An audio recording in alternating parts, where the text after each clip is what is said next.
Good morning. তোমরা সবাই কেমন আছো? আশা করি সবাই ভালো আছো, সুস্থ আছো। আমি টুম্পা, আমার নতুন একটা ব্লগে তোমাদের সবাইকে অনেক অনেক স্বাগত। ঘড়ির কাঁটায় এখন ঠিক সকাল 6টার। আজ হচ্ছে বৃহস্পতিবার। বড়দের অনেক অনেক প্রণাম, আর ছোটদের অনেকটা ভালোবাসা জানিয়ে আজকের ব্লগটা এখন থেকেই স্টার্ট করছি। তো কাছে দূরে যে যেখান থেকে আমার ব্লগটা দেখছো, আশা করছি তোমরা অনেক অনেক ভালো আছো, সুস্থ আছো, আর অনেক হ্যাপি আছো। তো চলো আজকের ব্লগটা একটু স্কিপ না করে প্রথম থেকে শেষ পর্যন্ত দেখতে থাকো। আই হোপ আজকের ব্লগটা তোমাদের অনেকটাই ভালো লাগবে। সকালে ঘুম থেকে উঠে পড়েছি, আর ঘুম থেকে উঠে পড়েই তো জানো আমার ফার্স্ট কাজ হচ্ছে ওই যে ঝাপগুলোকে গুটিয়ে ওপরের দিকে তুলে দেওয়া। তো ওদিকে ঝাপগুলোকে গুটিয়ে ওপরের দিকে তুলে দিয়েছি, আর এখন কিন্তু ফাইনালি চলে এসেছি কলপাড়ে। আর সেদিকে কিন্তু ঘর ঝাড় দেওয়া, উঠোন ঝাড় দেওয়া, আর রান্নাঘর লেপা মোছা করা, ওগুলো সব কিছুই কিন্তু আমার কমপ্লিট হয়ে গেছে। আর বাসি কাজ প্রায় শেষের দিকেই বলতে পারো। এখন এই যে বাসি থালা বাসনগুলো মেজে ধুয়ে পরিষ্কার করে নিলেই পরে আজকের মতো বাসি কাজটা আমার কমপ্লিট হবে।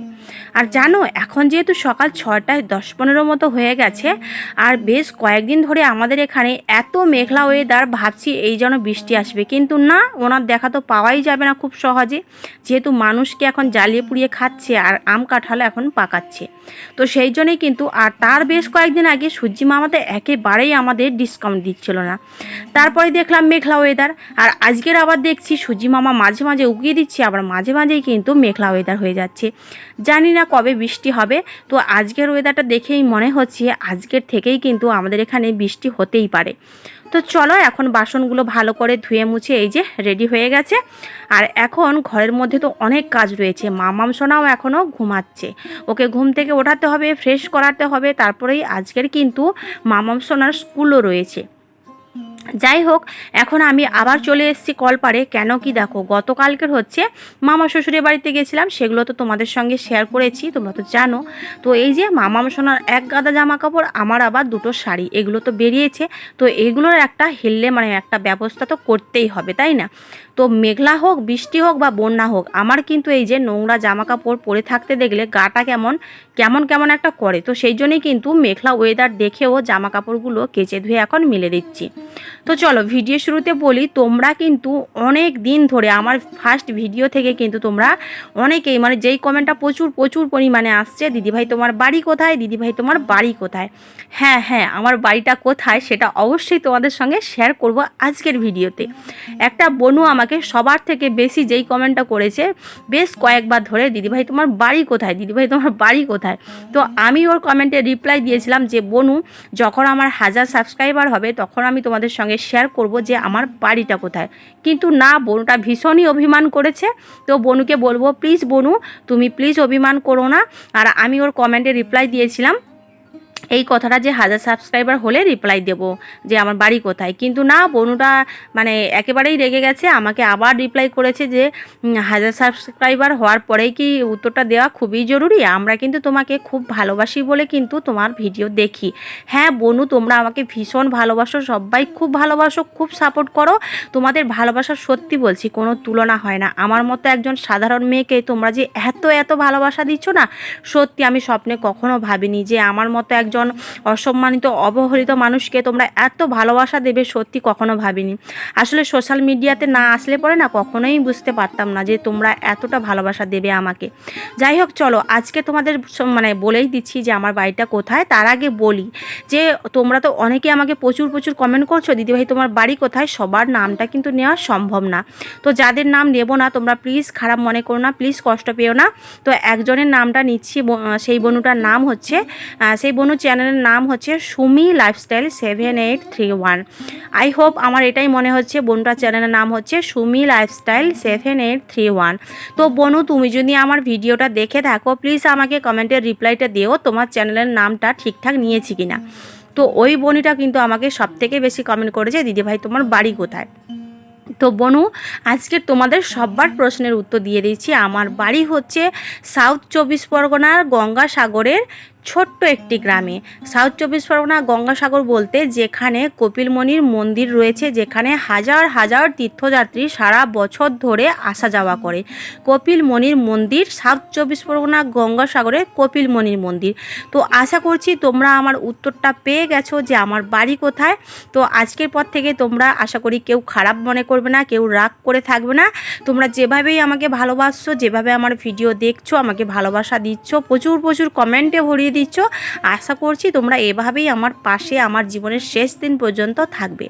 তো চলো, এদিকে তোমাদের সঙ্গে গল্প করতে করতে আমার বাড়ি কথায় বলতে বলতেই কিন্তু আমার অনেক কাজ হয়ে গেছে। সকালে খাওয়া হয়ে গেছে, আলু ভাজা করেছিলাম, ওদিকে জামা কাপড়ও মিলে দিয়েছিলাম।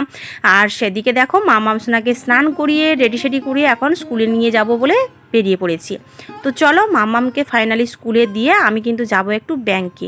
তো কিসের জন্য যাব না যাব সবটাই তোমাদের সঙ্গে শেয়ার করব। ফাইনালি কিন্তু মামামকে স্কুলে দিয়ে আমি কিন্তু ব্যাংকের কাজটা কমপ্লিট করে নিয়েছি। নেওয়ার পরেই কিন্তু চলে এসেছি বাড়ি। আর বাড়িতে এসে না, সত্যি বলছি এত ক্লান্ত হয়ে গেছি কি বলবো। তো বসে বসে একটু রেস্ট করছি আর তোমাদের সঙ্গে এই যে শেয়ার করে দিচ্ছি যে আমি গেছিলাম ব্যাংকে এই কারণেই। ব্যাংকে হচ্ছে তোমাদের দাদা ভাই প্রবাস থেকে আমার আর মামাম শোনার জন্য সারা মাসের খরচার টাকা পাঠিয়েছে। তো সেই জন্যই কিন্তু গেছিলাম ব্যাংকে, এই যে টাকাগুলো তুলে আনলাম এখন। আসলে কি জানো তো, যখন মানুষটা টাকাটা পাঠায় না, মানে কি বলবো তোমাদের, প্রত্যেক মাসে যখনই টাকাটা তুলতে যাই, সত্যি বলছি বুকের ভেতরটা এতটা কষ্ট হয়। মানে প্রবাসীর ওয়াইফদের জীবনটাই মনে হয় ঠিক এরকমই, জানো। আমরা যারা যারা প্রবাসী ওয়াইফ রয়েছি না, সত্যি যদি মানুষটাকে কাছে দেখতে পেতাম বা মানুষটা বাড়ি ফিরে আসতো না, সত্যি অনেকটা ভালো লাগতো। কিন্তু না, ওই যে মানে টাকাটা অ্যাকাউন্টে প্রত্যেক মাসে চলে আসে, কিন্তু না, মানুষটা তো এখন আসবে না, কারণ তার সময় হলে সে তবেই না বাড়ি আসবে, তাই না। আর তোমাদের দাদাভাইরও ভীষণ কষ্ট হয়, জানো। আমরা মানে আমাদের পরিবারের কাছে রয়েছি, নিজেদের বাচ্চাকে নিয়ে রয়েছি, নিজেদের গ্রামে রয়েছি, নিজেদের বাড়িতে রয়েছি, কিন্তু ওরা কার কাছে রয়েছে? ওদের কাছেও কেউ নেই, ওদের পাশেও কেউ নেই। সম্পূর্ণ অচেনা একটা জায়গা, যেখানে মাথার ঘাম পায়ে ফেলে সারা দিন শুধু খেটেই চলেছে, শুধুমাত্র আমাদেরকে ভালো রাখার জন্য, আমাদেরকে একটু সুখী রাখার জন্য। সেই জন্যে কিন্তু সারা জীবন ছেলেরা দেখবে, পুরুষ মানুষরা দেখবে, মাথার ঘাম পায়ে ফেলে কিন্তু টাকা ইনকাম করে। সত্যি বলছি গো, ভীষণ ভীষণ কষ্ট লাগে। মানে এই কষ্টগুলো না, সত্যি বলছি কাউকে মানে বলে বোঝানোর মতো হয় না যে এই কষ্টগুলো। সত্যি আমি কাউকে বলতেও পারি না এই কষ্টগুলো, যে মানে কিভাবে বোঝাবো তোমাদের। ভীষণ কষ্ট লাগে। আর টাকাগুলো তুলে এনেও না খরচা করতেও একেবারে মন চায় না, কিন্তু না, সংসার মানেই তো খরচা করতেই হবে, তাই না। সংসারের জিনিসপত্র আনতে হবে, একটা বেবি রয়েছে, ও তো দেখাশোনার জন্যই খরচাই প্রয়োজন, তাই না।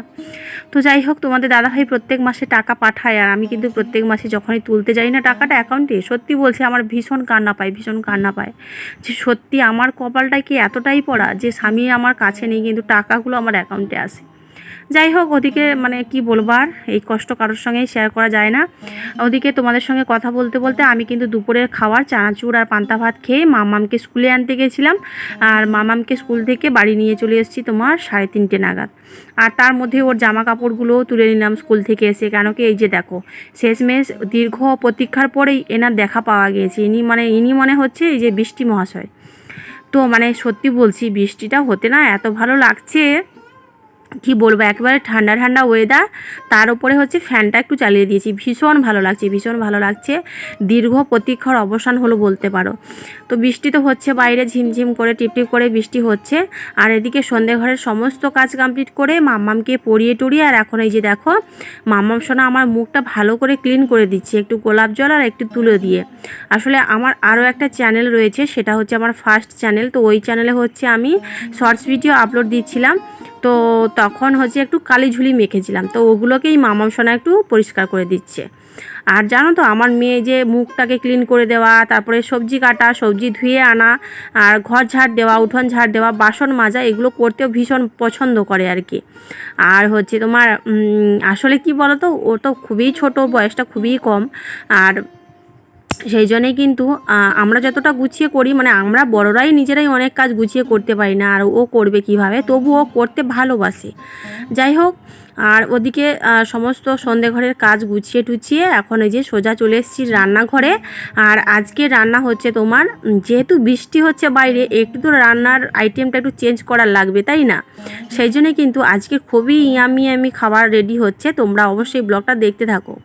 এই যে এদিকে দেখো মাখিয়ে নিয়েছি ময়দাগুলোকে এখন ভালো করে গোল গোল করে নিয়েছি। এখন ভাজা হবে তোমার পরোটা। এই যে দেখো ফুলকো ফুলকো পরোটা।